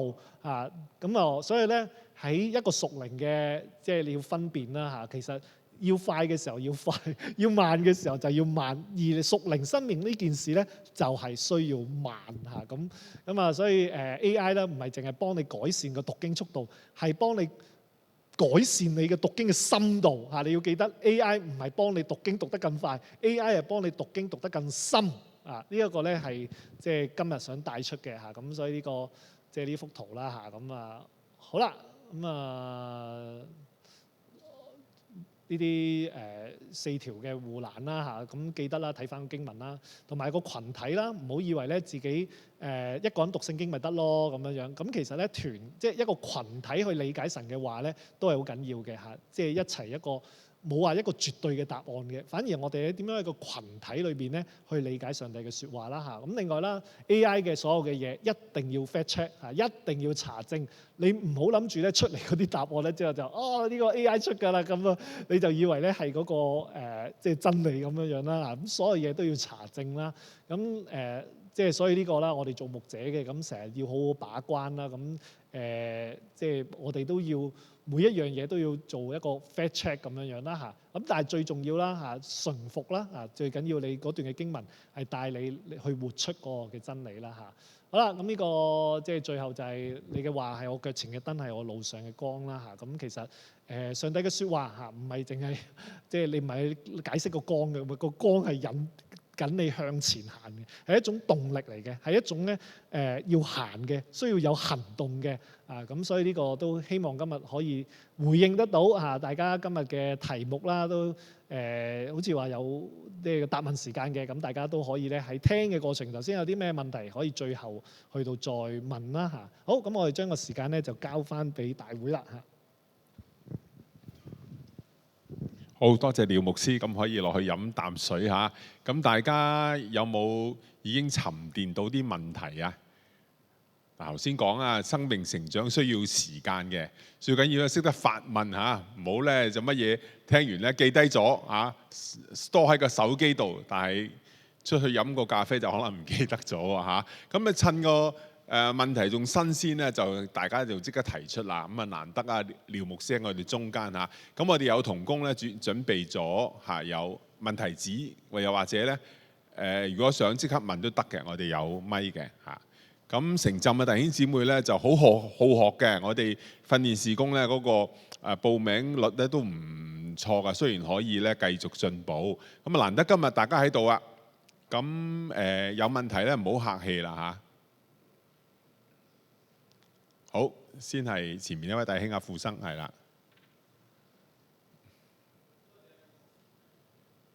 俾啲時間佢得唔得？有冇開到嗰個發問問題嘅咪啊？喂，好 OK，多謝阿廖牧師啊。其實阿廖牧師最後都講咗啦，佢話信仰唔係呢個快，係咪其實係一生嘅事情嚟㗎。其實我話睇聖經嗰本好似好厚咁啊，其實睇唔明唔記得咧，其實我覺得係神嘅智慧嚟嘅。即係本聖經好抵睇嘅，睇極都唔明，睇極都唔記得嘅話咧，所以你成，所以阿廖牧師講咗晝夜思想，所以你神嘅意思，我覺得就係要我哋成日都睇住本聖經。阿廖牧師都提到嗰個補位。佢話 AI 可以補位，幫助我哋可以更加去深入去理解聖經啊！其實我覺得個寶位其實應該擺喺另外一個地方，就係話我哋寧願用 AI 嚟做我哋平時份工作又好，我哋平時嘅瑣事都好，而剩翻慳翻嗰啲時間咧，我哋睇到啲聖經。咁呢個我覺得反而係呢個寶位啊。同埋呢個講到風險咧，其實講風險，我覺得講得輕咗。其實 AI 根本唔止一個風險，係一個好大嘅試探。所以我哋有咗 AI 之後咧，其實你即管 correct 我啊，即係耶和華話你入咗迦南地之後咧，要殺盡嗰啲外邦人。所以我哋對於 AI 咧，我覺得信仰嚟講咧，我自己覺得真係要唔好俾佢試探所以就要狠心啲，我覺得喺信仰嚟講用 AI 的話，同埋即係如果最後廖牧師都講到我哋好多即係 AI 可以補助好多嘢係咪？其實佢如果我哋既然有睇完聖經又用 AI 嚟去輔助嘅時候咧，如果我哋有咁嘅態度嘅時候咧，其實我哋都未必用 AI， 我哋就係想慳翻啲時間，慳翻啲精力。如果你又要睇聖經又要靠 AI 嘅時候咧，其實我哋即係如果有嗰種態度嘅時候，根本我寧願花多啲時間去睇聖經。我聽到嘅嘢就係嗰個領袖就係咁講。好多謝富生分享佢自己個人領受，唔知阿廖牧師有冇啲即時嘅回應啊？嗱，我通常咧就係㗎，你如果真係用晒啲時間咧睇聖經咧係好好嘅。咁我太太都係嘅，佢即係嗱，我咧就用 AI 用得多啦嚇，我太太就佢完全唔用 AI 啦嚇咁。好啦，咁嗱，即係我其實咧係 OK 嘅，即係覺得你用晒所有嘅時間去睇聖經啊。咁但係咧，我哋頭先講咧就係個時代變咗啦嚇，即係個時代變咗咧，唔係我哋想即係我哋願唔願意都好，個時代即係真係變咗啦嘛。頭先講我哋記電話呢一個咁簡單嘅嘢，我哋都已經做唔到啦嚇。咁同樣咧，即係你話我淨係工作係淨係用 AI， 但係我去到睇聖經唔用嚇，得唔得咧嚇？都得嘅嚇。咁但係你要諗下喎，下一代得唔得咧？下一代可唔可以咧？嗱，你呢一代可以，下一代一定唔可以。好啦，咁我哋咧就我自己咧就作為一個培育嘅上面咧，我一定要學好拿捏得到咧我同 AI 嗰種嘅界線。我拿捏得到嘅時候咧，唔係淨係幫我自己啊，係我幫點樣下一代去再上嚟嚇點樣樣。咁所以我哋善用咧，其實唔係淨係幫我哋自己嘅，善用咧係我哋幫下一代啦嚇，甚至係我哋即係知道嗰個拿捏嗰個位係點嘅時候咧，我哋先可以做一個好嘅榜樣俾下一代去到點樣用。即係如果我哋只係咧一係就狂用，一係就唔用，即係變咗喺一個咁嘅極端嘅入邊嘅時候咧，我哋有時咧就變咗一種好對立啊。咁但係其實個工具咧，我頭先講啦，佢係可以加深我哋去學嘅，就唔係好加快我哋去學，變加深。咁你要睇嗰個嘅角度唔同咗咧，咁可能就會即係好啲啦嚇咁樣樣啦。咁我支持㗎。其實如果你話我完全唔想掘深啲嘅，咁我淨係咧就睇聖經，用一生嘅時間睇聖經。咁但係有啲人我想掘深啲㗎嘛，即係正如點解你要即係有啲人會睇釋經書啊？我以前嘅牧師咧，甚至係佢連釋經書都唔睇嘅，佢覺得釋經書已經溝稀咗聖經啦嚇。你睇唔睇釋經書啊？你都會睇釋經書，點解啊？點解你唔睇直接睇聖經啊？因為你真係唔明啊嘛嚇。咁你唔明就要用工具咯。你要用工具嘅時候，你其實就已經即係變相嚇。其實你睇聖經嘅時間少咗啦嚇。咁呢個一定噶啦。咁個時間就係咁多嘅啫嚇。咁你睇咗釋經書，咁你咪少睇咗聖經咯。咁所以有啲人就係直頭係連釋經書都唔睇嘅嚇。咁淨係睇聖經啫嚇。咁咪 OK 嘅。咁但係即係你都諗下，我哋都今日都係睇釋經書啦。咁即係我哋面對翻個現實咁解嘅啫嚇。好多謝廖牧師。前面有位姊妹唔該，繼續舉手啊，繼續舉手啊，係啦，直至到你收到咪為止啊，係啊，喺呢度係啊。跟住就阿永華係啦。我好多謝廖牧師，佢從好多嘅角度咁嚟到去即係表達。咁我以往都係喺大學裏邊一位教師嚟嘅，咁我而家退咗休噶啦。咁咧我就好留意嗰個年青人啦。咁啊，雖然我已經唔係嗰個年代啦，但係我見到後邊跟上嚟嘅咧，都係要快嘅。同埋咧，YouTube 啊、Facebook 啊嗰啲咧，就係即係充塞晒個腦噶啦，即係同我哋唔同嘅。咁所以我都好欣賞廖牧師提出呢啲。我覺得我個人嚟講，我而家以下講係我個人自己嘅感受啫。牧師可以俾啲提醒我。咁我覺得咧，首先咧係 AI 咧係我哋都要與時並進嘅。尤其是一個領導，無論教會啊、機構啊、學校啊咁而家都好多呢啲課程㗎啦。咁但係咧，我覺得佢哋就嚟去到一度咧，就係好依賴咗 AI 咧就唔掂啦。因為我個人覺得 AI 都會錯嘅。咁咧我就覺得喺思考嗰方面咧，就係除咗幫助我哋自己，都要幫助我哋年青嗰一代。咁啊，除咗問一啲嘅問題啦，咁啊真係有幫助嘅，好似廖牧師講，慳好多時間嘅嚇。咁但係咧，我唔知而家嗰代咧喺呢方面佢哋真係可能比較弱啲。思考嗰方面係好重要。咁喺思考嗰方面咧，我自己覺得亦都可以問下 AI。我係咁樣睇，問一問 AI， 你覺得點樣睇法咧？最緊要問佢咩原因，因為佢擦鞋啊嘛，好似你話齋。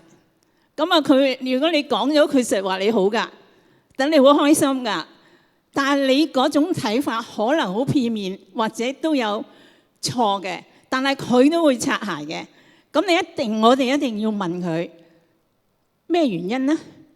要佢列述晒出嚟，咁我哋就可以分辨到，可能佢講得啱或者錯都唔緊要，因為我哋呢一代咧，我哋中意多角度嘅，可能佢錯嘅地方都會俾一啲嘅啟發，或者我哋以往冇留意到呢啲咧咁所以咧，我哋要有一個批判嘅態度，就唔可以依賴，亦都要思考。但係我哋年青嗰一代咧，我驚佢哋咧係走到咧係乜都問、乜都依賴，就唔識思考嚇。而年長嗰代咧，亦都可能咧就唔係好接受到，所以我哋都要一齊嘅學習。我分享係咁多先。好多謝，我請阿廖牧師回應一下，跟住就到永華嗰邊啦。係啊，所以呢個咧即係反而我自己關心啦，就係下一代點樣去想啦嚇。咁其實即係教會啦，我即係從一個闊啲嘅角度啦，就係其實教會要創造一個思考嘅文化啦嚇。咁因為其實就係過去我哋唔係好中意用腦，即係有時咧啲而家新一代咧，有時都話我想做啲唔用腦嘅嘢，咁變咗咧佢好多時唔用腦咧，咁咪就係將個腦咪外判咗佢咯，咁咪俾個 AI 幫佢做啦咁樣樣。咁所以呢個都係一種反應嚟嘅，即係大家唔想用腦，咁咪用 AI 咯。咁中意用腦嘅人咧，其實就唔會中意用 AI 嘅嚇。咁所以我哋都要去創造一個用腦嘅文化。所以今日嘅教育咧係跟唔上嘅，即係我哋仲香港其實未 ready 咧點樣去用 AI， 但係 AI 個工具就已經進入咗嚟香港啦。但係香港整體嘅教育咧其實冇好好做好啊。咁所以即係教會啦，咁所以即係出邊點樣都冇得太大搞啦嚇。咁即係除非即係教育啊或者再做好啲啦。咁但係教會咧可以真係要去創造翻咧一個思考嘅文化咯。即係真係要培育佢哋學習思考、學習用腦啊，即係嘅氛圍啦嚇咁樣樣咯。所以多謝廖牧師。嗱，咁阿永華會問一條問題，跟住呢位姊妹咧舉咗手嘅。如果仲有弟兄姊妹想問問題咧，就盡快舉手。我諗咧俾多仲有啲寫咗紙㗎。如果大家想用紙都得嘅，但係時間有限，我唔敢阻阿廖牧師太多，好唔好啊？咁咧就先請永華，跟住請各位姊妹。咁如果有咧，就請大家準備定下。多謝呢一個嘅講座。首先咧，使用 AI 嘅呢個嘅情況咧，我有一個覺得好好嘅一個嘅情況。喺好多嘅時間，我諗喺私人或者某啲環境，我都唔敢牧者，我唔敢去問牧者或者牧師嘅。但喺 AI 嗰度，我敢去問。咁而且我覺得 AI 嘅回應咧，我自己覺得係幾中肯嘅，同埋佢提到我一啲嘅深度啦，同埋闊度啦，同埋有時有啲嘅提醒添。啊，你請教你嘅牧者啦，呢啲問題即係諸如此類，諸如此類啦嚇。咁但係我有一個感覺咧，就係我都作為一個導師，但係去同一啲比我年青嘅弟兄姊妹去鼓勵佢哋用 AI 嘅時間咧，我覺得佢哋有個恐懼啊，即係好似咦 AI 信唔信得過啊 ？AI 講嘅嘢真唔即有冇錯啊？佢哋唔係好似唔係好敢或者唔係好想去用 AI 進入到聖經即係思考呢個嘅問題，特別可能政治恐懼。我一提到啲息咧，佢哋有啲恐懼嘅。咁呢個問題點樣處理咧？點樣對啲息恐懼係點樣同個聖經有咩關？我知，但係DeepSeek 嗱我自己咧就我個人咧就好少用大陸嘅 AI 嘅嚇，咁啊，因為大陸嘅 AI 咧就因為中國嘅例啊上面咧，咁國家係有權去監控個 AI 啦嚇，咁所以呢個咧大家要知即係一啲 AI 嘅政策啦，咁其實到即係 AI 嘅政策咧，而家會係一個世界嘅公共嘅問題嚟嘅嚇，即係啲政策。咁啊嚟中國咧就係一個咧佢會監控嘅。咁嗱，大家知中國唔係一個基督教國家嚟噶嘛，亦都唔係一個咁叫某程度上嚟講啦，佢即係都會有審查嘅嚇咁樣樣。咁我自己咧就我做牧者啦嚇，我就少用啲嘅。即係去處理聖經嘅問題嚇，咁我譬如處理啲其他嘅問題，譬如寫程式啊、寫網頁啊、做啲通訊啊嗰啲嘢，或者寫文啊，咁我都會用國內嘅 AI，因為國內嘅 AI 嘅中文會比較好啲嘅。咁我通常我就會用啲外國嘅會好啲咯嚇。咁呢個都要知一啲 AI 嘅政策啦。咁所以如果你話涉及到聖經嗰方面咧，咁其實我個人嚇唔建議係用國內嘅 AI 嘅。咁即係第一樣嘢啦嚇。咁第二樣嘢就係新一代咁佢嗱，因為咧新一代即係咁都幾好啊。咁佢聖經嘅問題佢唔問 AI，咁咪好咯。你最驚佢係狂用嘅啫嚇。咁啊佢唔用嘅時候，你咪可以慢慢，譬如邊啲位你可以叫佢去用，邊啲位係唔應該用，咁你咪可以慢慢去教佢哋咯咁樣樣。頭先都講㗎嘛，你 AI 可以幫你擴闊咗個深度㗎嘛嚇。咁有時新一代咧，我有時擔心佢哋咧對聖經冇問題啊，即係佢哋學完個聖經之後，牧者咁講咯，咁就冇再去提出思考啊。即係究竟咁牧者咁講就係咁講㗎啦，佢唔對牧者嘅所有嘅説話。就係單方面就係接收冇回應嘅，都唔知佢明唔明嘅。不過佢聽咗咁多年，有啲信二代咁樣樣，聽咗10幾20年咁樣樣，咁佢就係咁樣接收冇思考嘅咁樣樣。咁總之㗎，牧者叫我做咪做咯。咁對個信仰其實冇對喺工作上面冇咩反思，點樣去實踐咁。反而有時我覺得係有 AI 咧係幫助翻咧佢去反思翻究竟頭先講㗎嘛，有幾樣嘢連結翻你嘅職場。點樣去提出一啲嘅具體嘅實踐，咁去幫佢咁樣，唔知答唔答到？不過頭先我盡量答到，我答唔到我真係唔識答啦。我同 AI 嘅唔同就係我唔識答嘅，我唔會繼續答你啦。多謝你俾嘅資料啊。其實我覺得 AI 係我哋不能避免用嘅。雖然我已經攞咗樂悠卡啦，但我覺得係需要學習嘅。咁頭先講到咧 AI 個資料搜集、分析同埋歸納咧，其實係好幫到手嘅。咁但係咧，其實佢好多時候係基於一啲網上嘅資料，或者佢能夠攞到嘅資料。咁其實我哋知道咧，而家嘅資料係越嚟越豐富嘅，但係個正確性咧，亦都有待商榷嘅。咁佢 AI 可能分析出嚟嘅資料咧，基於呢啲嘅基本嘅資料啦，可能出嚟一啲唔係好正確嘅答案啊。我想知道，咁佢出嚟嘅資料，我哋好容易如果信咗佢就被帶歪啦。可唔可以喺呢方面教一教我哋，即係我哋點樣做 fact check 啦，或者點樣反覆求證，或者一啲提問嘅技巧，即係其實幫助我哋喺呢個學習嘅過程裏邊，更加能夠善用 AI，即係喺嚇，唔該。係，我通常都係去到講座，大家都中意問我技術嗰方面嘅。好嘅，咁技術嗰方面咧，咁其實咧就唔係太複雜可以做到嘅。咁啊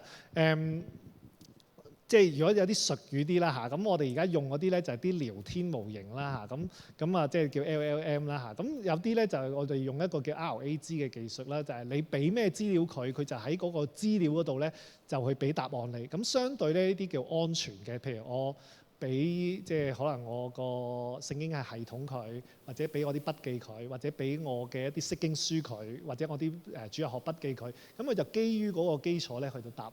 咁譬如出名嘅，譬如有用譬如 Notebook LM 啊，或者你用到 Agent 嘅時候，咁嘅管理你嘅資料夾啊，咁嗰啲就都可以做到啦。好啦，咁你話平時一般我哋用開譬如豆包啊、DeepSeek 啊、Gemini啊嗰啲咁樣樣，咁你話點樣確保佢資料係絕對正確咧？係冇嘅。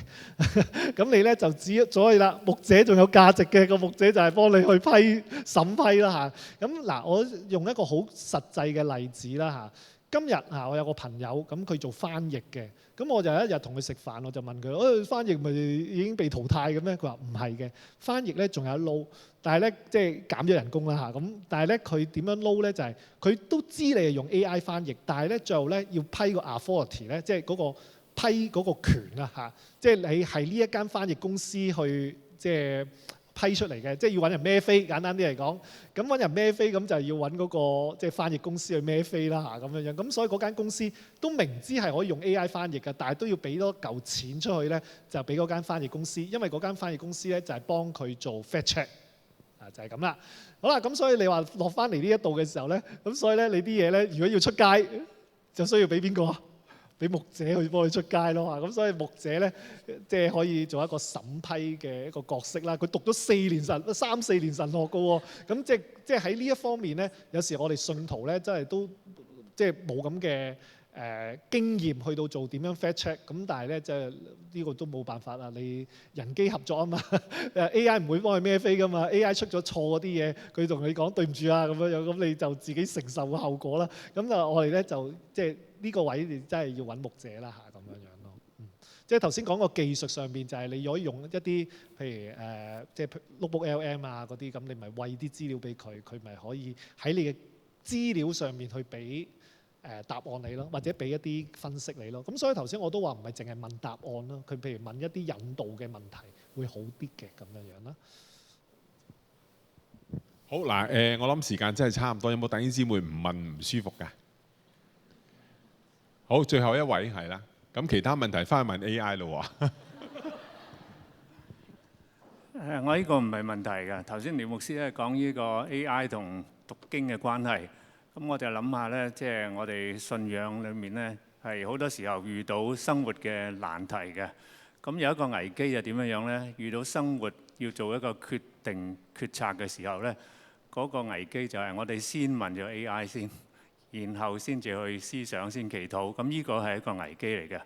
我想提一提咧，就話咧，如果我哋遇到有決策，遇到需要做有個難題嘅時候咧，應該係先求問神先，然後先至去睇 AI。咁係一個幾好嘅輔助。尤其是我哋而家喺一個成長班，我哋讀緊尼希米記啊嚇。尼希米係一個祈禱嘅人，佢有咩事咧，第一時間就祈禱先嘅。咁我諗呢樣嘢咧，即係要提醒大家。係啊，所以呢個頭先講啊嘛，我哋嘅信仰其實係同神嘅係一個關係啊嘛。咁你個關係嘅時候，你其實就係反映緊你遇到問題，你會問邊個？即係我發生問題嘅時候，我第一時間打俾老婆先嘅咁。咁嗱，即係呢個就係你同個老婆關係好，咁你咪即係有嘢咪同佢講咯。咁你明知老婆幫唔到你啊，咁你都要自己面對㗎。咁但係你係想講俾佢知咁。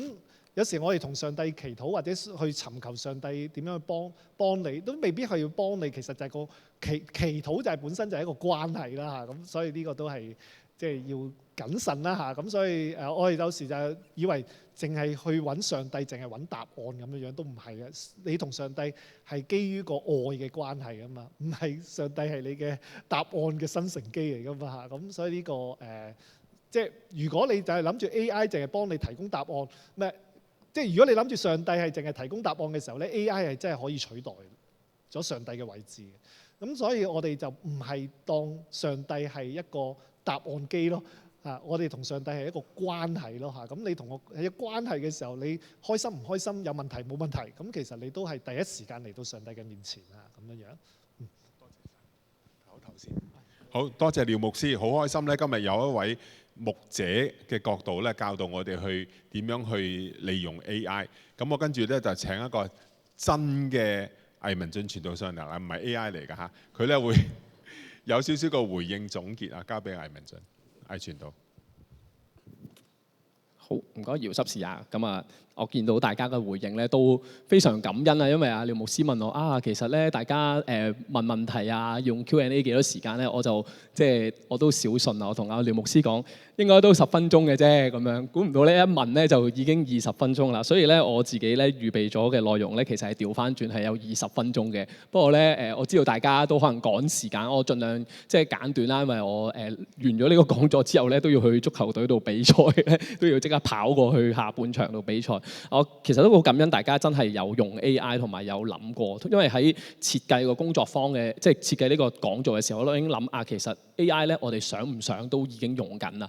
好似我記得大堂有一次我講到都係話其實你就算唔用 AI 嘅聊天工具，你喺Google 裏面 search 一個問題咧，佢 AI 已經幫你去處理咗一啲嘢，係整合咗。所以咧其實真係 AI 係已經係我哋必須會面對嘅嘢。咁所以我都諗咁教會裏面究竟點用 AI 咧？我唔知咧，都唔用時間再同大家做互動啦。我諗有啲弟兄姊妹咧，我知道係有用 AI 咧去處理查經嘅，甚至咧我知道有弟兄姊妹咧係成本嗰個 PDF 嘅課本都掉落去個 AI 度問下點樣大查經。我都有聽過嘅，我諗咁樣又得唔得咧？咁樣不過我其實觀察呢1年半載咧，弟兄姊妹去問 AI 同可能我哋信仰嘅關係嘅時候咧，我發覺咧通常問呢啲問題嘅就係我哋應唔應該用啦？點用啦？有咩技巧啦？係咪啊？跟住以至到就廖牧師就好忙碌啦，每一次咧都要解答一啲技術嘅問題，同埋佢都可能係佢最擅長，某部分 AI 擅長嘅部分就係可以話俾你聽，究竟技術上可以點樣使用。不過咧，我覺得呢啲問題咧，正正係切中咗我哋信仰咧最大嘅一個痛點啊，就係我哋只係關注緊 AI 同我哋個人嘅關係。我唔知大家有冇發現啊？頭先可能問嘅問題，或者我哋心裏面諗同 AI 嘅關係都係咁啊！我用唔用得呢個工具咧？其實廖牧師頭先有講一個比喻，就係而家就 AI 啫，以前可能係釋經書喎。究竟睇唔睇釋經書好咧？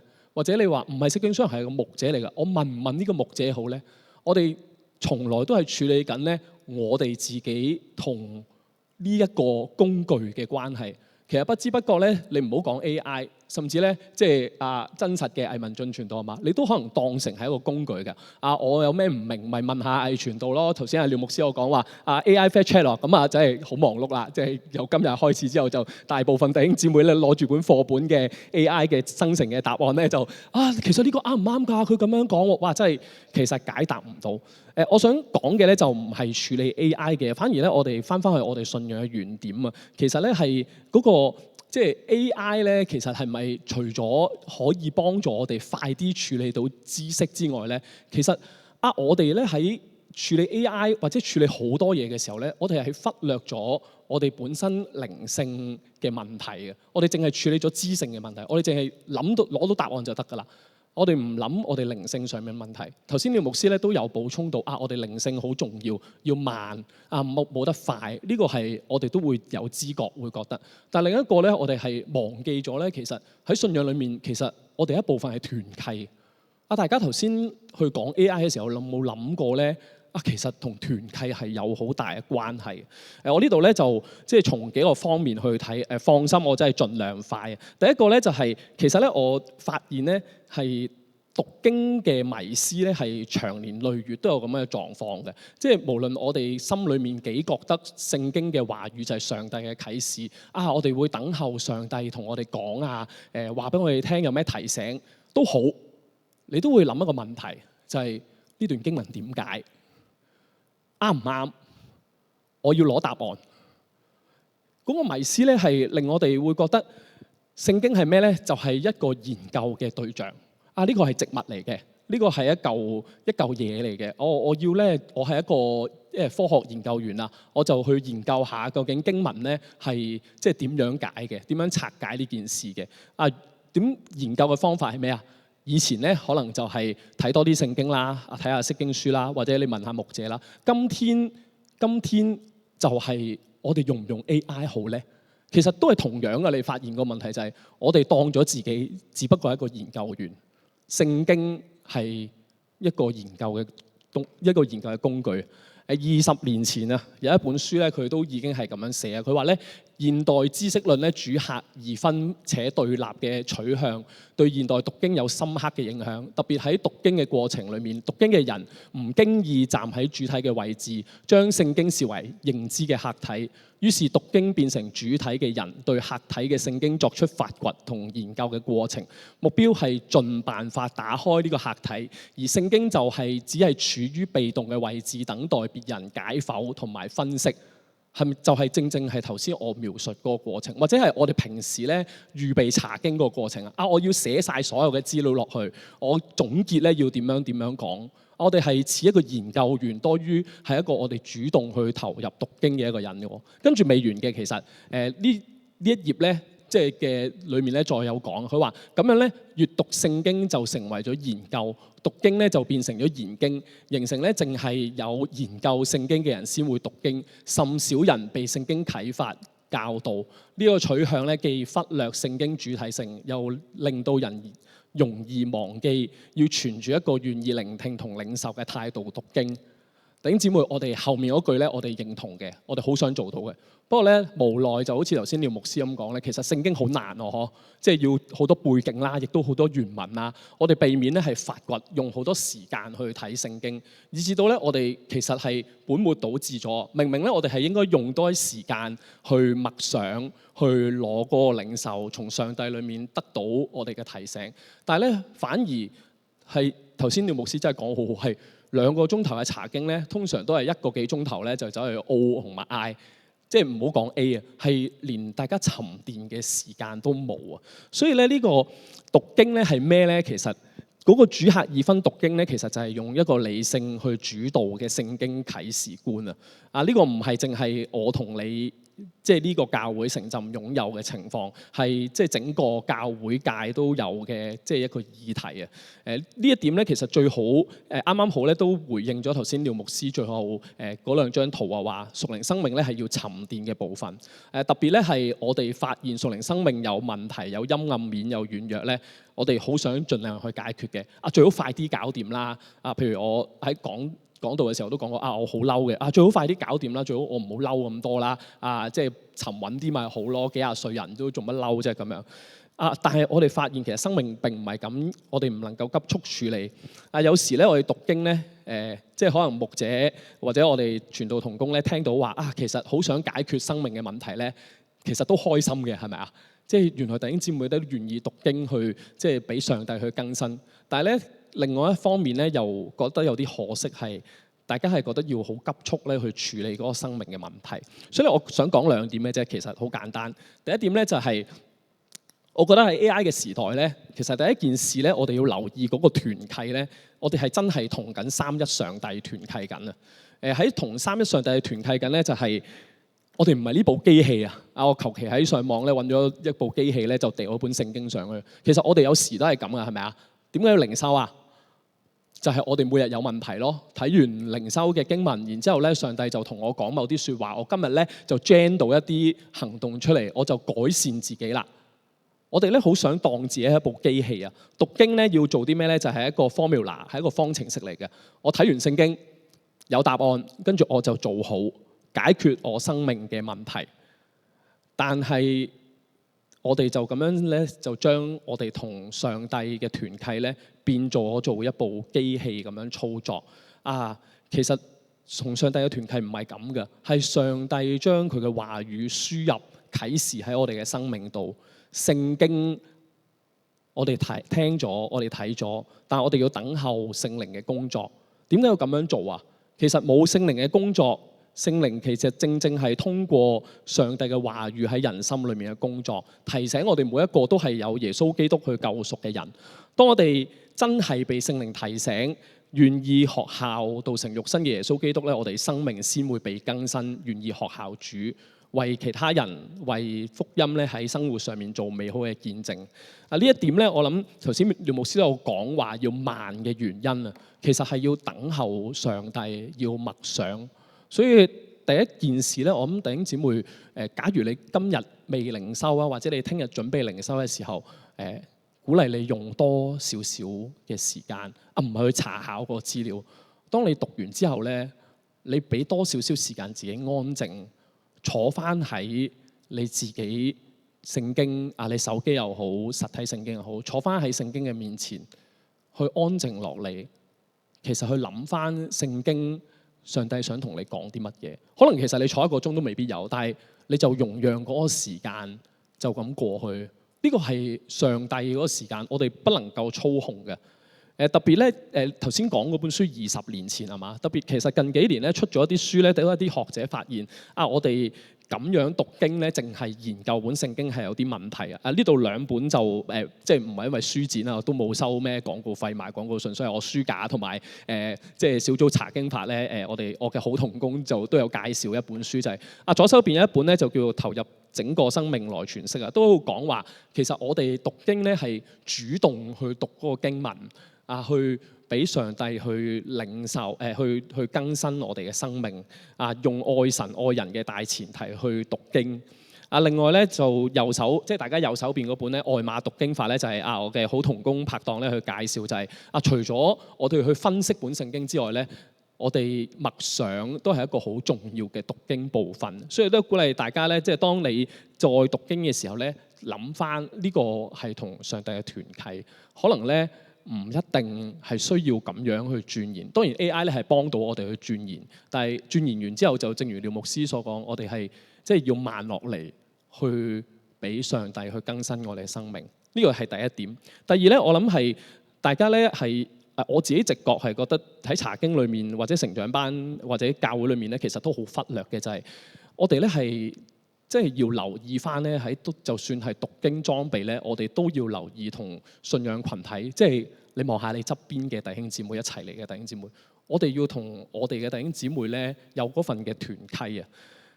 以往咧冇 AI 嘅年代咧，嗰個查經咧係通常都會講好多即係經文啊，或者就算今天咧有啲弟兄姊妹大查經都會講好多背景啊，即係好擔心，因為即係驚講漏咗一句説話解唔啱經啊嘛。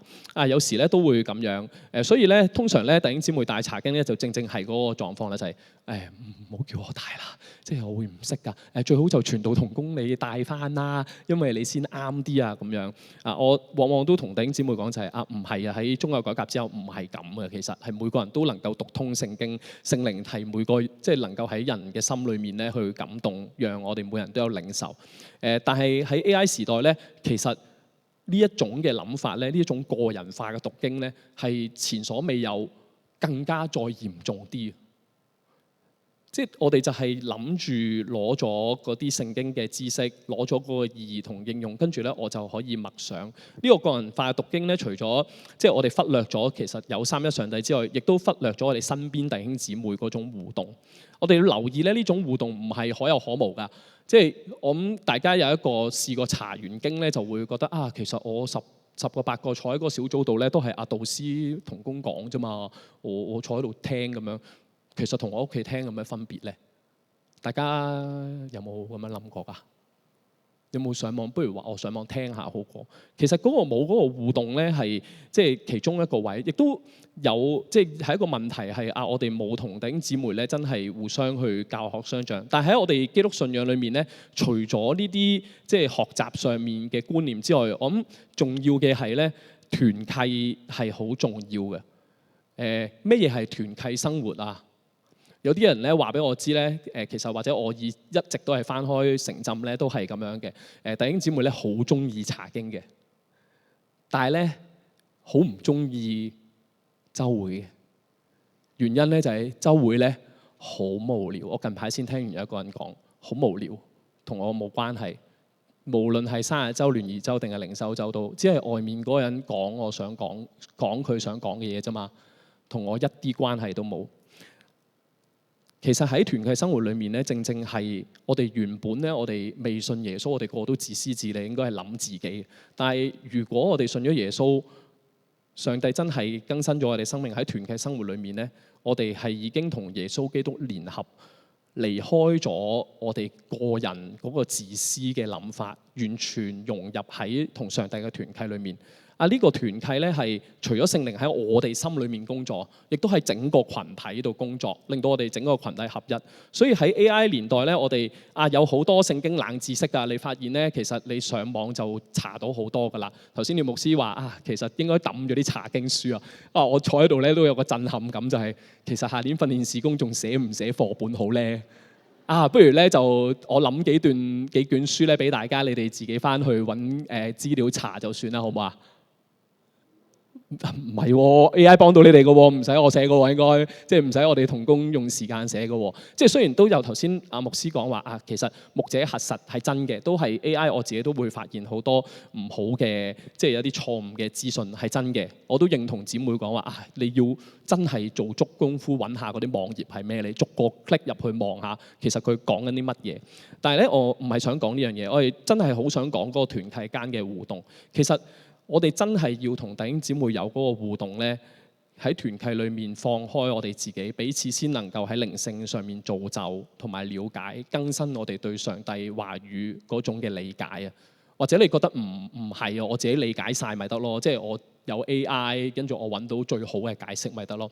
但係假如你有時間打開一啲關於聖經，即係去研究聖經或者去解釋聖經嘅一啲神學嘅書籍，佢話俾我哋知咧，其實我哋每個人咧冇可能擁有嗰個聖經絕對啱嗰個解釋嘅，同唔同意啊？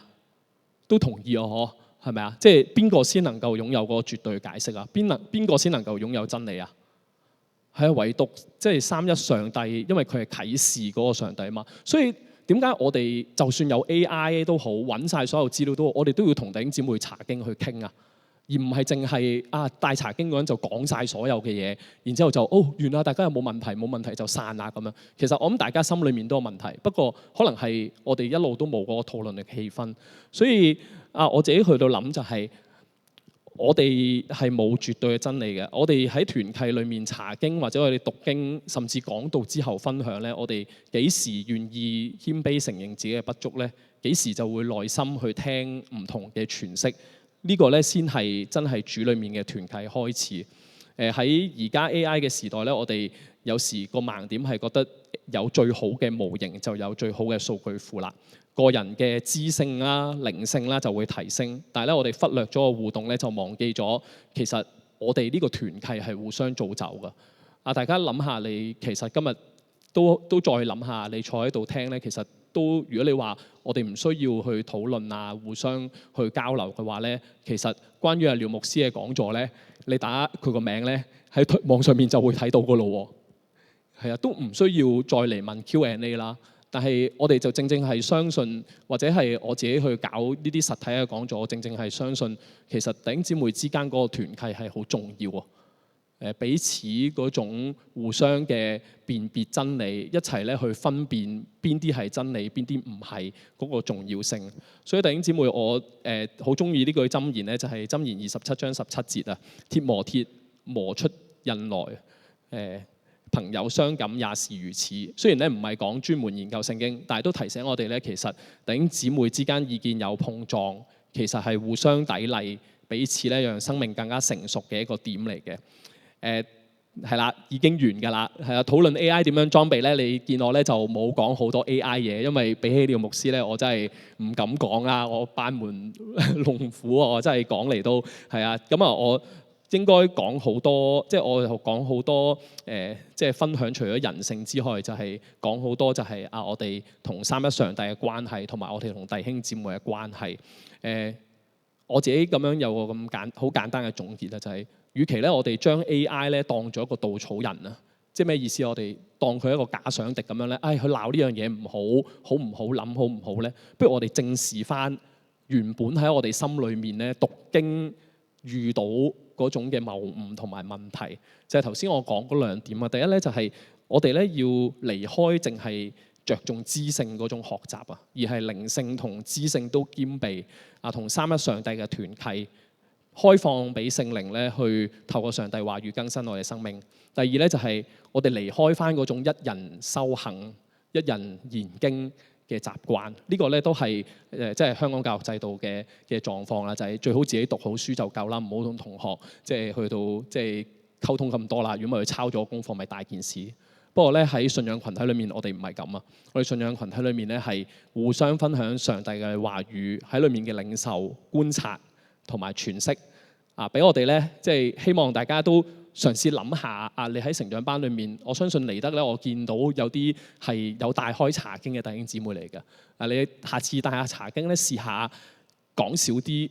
讓弟兄姊妹分享多啲。我上小查經法咧，俾咗一個指標，即係學員咧，就係話啊，如果1個鐘頭嘅查經裏面咧，我哋講多過30分鐘咧，就係一個唔係好合格嘅查經嘅帶領查經嘅時間。所以弟兄姊妹，我哋點樣先能夠同弟兄姊妹一齊去分享啊？就係我哋嘗試將嗰個我哋擁有絕對真理嗰個即係講嗰個嘅諗法咧，我哋放翻開。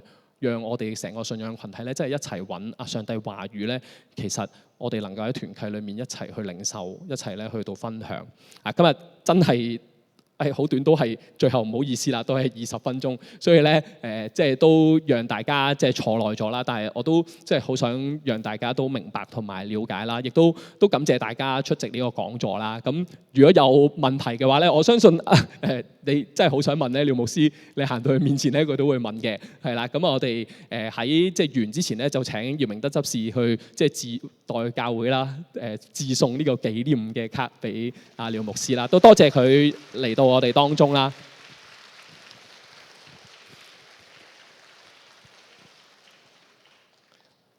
係啦，假如大家真係喺技術上面或者即係其他問題，頭先我見到好多人仲舉緊手啊，唔好意思，因為都一定要截一截大家啦，就係啦，就大家可以一陣間出嚟問啦。咁我哋不如喺結束前咧，我哋同心禱告啊！主耶穌基督，我哋感謝你，係你自己去呼召我哋，以至到我哋願意降服喺你十字架嘅恩典底下。主要係你嘅愛，使到我哋去認識你，係你自己嘅愛，使到我哋願意甘心順服。就讓你自己嘅話語透過聖靈去時常去提醒我哋，即使有 AI， 即使有傳道同工牧者，即使有釋經書，主啊，你仍然係你自己嘅話語嗰個唔可以缺少嘅嗰一位。求你去幫助我哋，當我哋再打開聖經，或者你喺唔同嘅地方去報讀一啲喺聖經上面裝備嘅課程，我哋仍然係謙卑誠心嘅去邀請你去進入我哋嘅生命，以至到我哋生命係被你更新。或許係慢，但係主，呢個係你所定嘅時間，我哋就願意順服喺當中。求你幫助我哋，我哋又求你幫助我哋，讓我哋即使喺讀經，可能我哋好想學到，或者我哋好想攞到最後嘅答案，但係我哋仍要同弟兄姊妹一齊去分享，一同去互相去即係去分享我哋自己嘅領受，以至到我哋更明白你自己嘅真理，一同咧喺我哋群體裏面實踐你嘅教導。多謝主你俾我哋有好好喊嘅時間，亦都多謝主你帶領廖牧師嚟到我哋當中有分享。我哋多謝主你將一切榮耀頌讚歸俾你，奉主耶穌基督聖名祈求，阿門。好，謝謝大家。